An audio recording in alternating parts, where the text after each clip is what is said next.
আসসালামু আলাইকুম। আমি এমডি আরমান হুসাইন, স্বাগত জানাচ্ছি নতুন এই ভিডিওটাতে। দর্শকবৃন্দ, আজকে কথা বলতে চাই যে মেডিকেল এবং স্টুডেন্ট জরুরিভাবে ডাবল এন্ট্রি এই তিনটা বিষয় ক্যাটাগরি কিন্তু তারা চালু করে দিয়েছে। কিন্তু চালু করে দিয়েছে সেটা হচ্ছে আমাদের সাথে ফাইজলামি করার সমতুল্য। অর্থাৎ তারা নির্দিষ্ট সময়ে একটা স্লট দিচ্ছে এবং 2 মিনিট, 5 মিনিট, 10 মিনিটের মধ্যে সেই স্লট আবার বন্ধ করে দিচ্ছে। এই ফাইজলামি তারা আমাদের সাথে গত 2-3 দিন ধরে শুরু করেছে।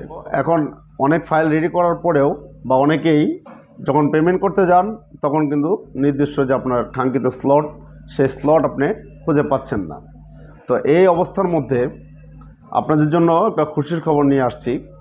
সেটা হচ্ছে আমরা একটা মোটামুটি বেশি নির্ভরযোগ্য সূত্র বলবো না, মোটামুটি একটা সূত্র থেকে জানতে পারছি যে আগামী 12 সেপ্টেম্বর থেকে আগের মতোই স্লট অ্যাভেলেবেল করে দিতে পারে।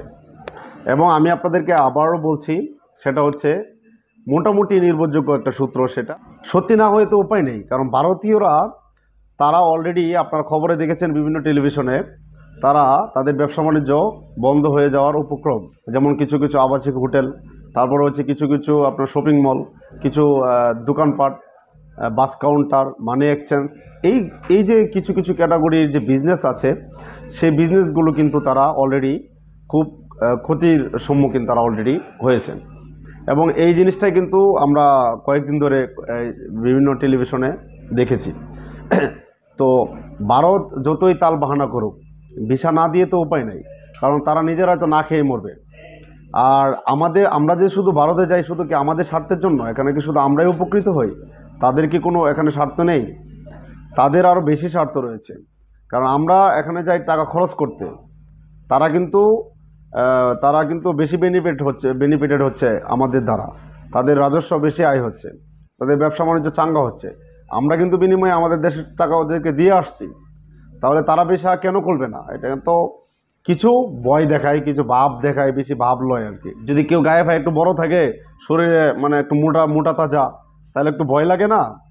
একটু ভয় লাগে তো, একটু ভয় দেখায়। একটু মোটা তাজা হলে আমার শরীর দেখছোস, মানে একবারে তোরে শেষ করে দেবো। ইন্ডিয়া হয়ে গেছে এরকম, আমাদের ছোটো দেশ তো, ওরা আমাদেরকে ভয় দেখায়। কিন্তু আসলে জায়গা মতো ওরা পারে না। দেখছেন আপনারা চীন চীন চীন কীভাবে বাম্বু দিতেছে না, মুখ খারাপ করতে চায় না, কিন্তু আসলে মুখ খারাপ না করে উপায় নিছে।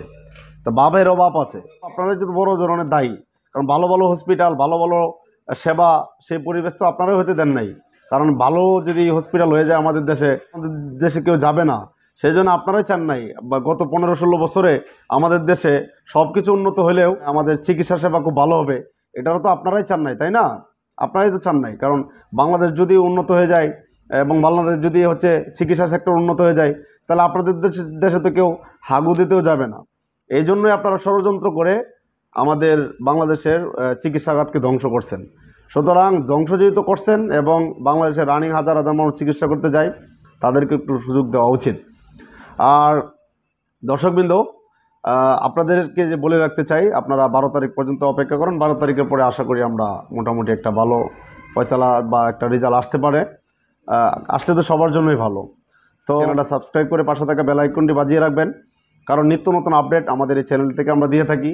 ইন্ডিয়া সহ অন্য দেশের ভিসা প্রসেসিংয়ের কাজ করে থাকি।